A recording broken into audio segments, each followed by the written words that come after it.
Hello বন্ধুরা, কেমন আছেন সবাই? আশা করি সবাই ভালো আছেন। আজ আপনাদের সঙ্গে একটা নতুন জায়গা শেয়ার করতে চলে এসেছি। এটাও একটা জঙ্গল, জঙ্গলই মঙ্গল কথায় আছে না, সেই হচ্ছে জঙ্গলই মঙ্গল। সেই জঙ্গলে নিয়ে এসেছি। শুধু আমরা তো শাল বাগানে এসেছিলাম, এখন একটা সিরিজ জঙ্গল, সিরিজ গাছ, শিশু গাছ, এইসবই গাছ।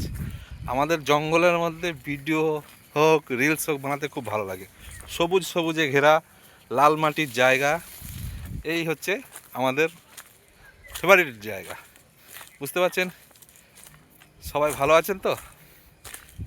ভালো থাকলেই মঙ্গল। ঠিক আছে, কয়েকটা বন্ধু আছে যেটা শরীর খারাপ আছে, তাদেরকে আমি ভগবানের কাছে কামনা করি তারা তাড়াতাড়ি সুস্থ হয়ে যাক। তাদের ভিডিও আমি রিলস দেখতে পাচ্ছি না, তাদেরকে কম দেখা যাচ্ছে, শুধু ফটোর উপরে দেখা যাচ্ছে, তাদেরকে ভালোভাবে দেখা যাচ্ছে না। আমার বন্ধুরা সবাই যেন আমার পাশে থাকুক, আমি তাদেরও সঙ্গে থাকার চেষ্টা করছি, যতটা পারছি আমি চেষ্টা করছি। বন্ধুরা থাকবেন পাশে। দেখুন, পুরো লাল মাটির দেশ। এই জায়গাটা এমনই জায়গা ছিল, এককালে মানুষ এখানে চলাচল করতে খুব ভয় পেত, কারণ এখন জনসংখ্যা, পশ্চিমবাংলার জনসংখ্যা প্রচুর বেড়ে গেছে।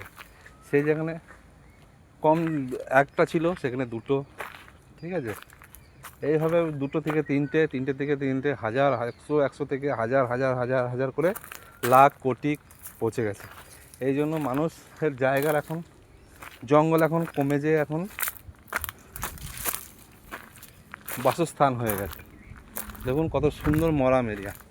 এখানে মানুষ, শুনেছি গুরুজনদের কাছে যে জায়গাটা খুব খতরনাক জায়গা ছিল, খুব ঝোপ জঙ্গল ছিল, এখন কেটে দেখুন ছোট ছোট গাছ হয়েছে। ঠিক আছে বন্ধুরা, জায়গাটা একটু যেটুকু পারলাম একটু দেখালাম ঘুরিয়ে। তো বন্ধুরা, জায়গাটা কেমন লেগেছে একটু জানাবেন কমেন্ট করে।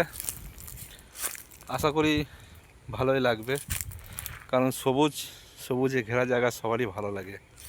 ঠিক আছে, সবাই বন্ধ ঘরে আটকে আছে, কেউ শহরে এলাকাতে আছে। ঠিক আছে, এইভাবে চলছে আমাদের জীবন। ঠিক আছে বন্ধুরা, বাই, টাটা। কিছু মনে করবেন না, আমি যদি ভুল বলে থাকি তো ক্ষমা করে দিয়েন। ঠিক আছে বন্ধুরা, বাই।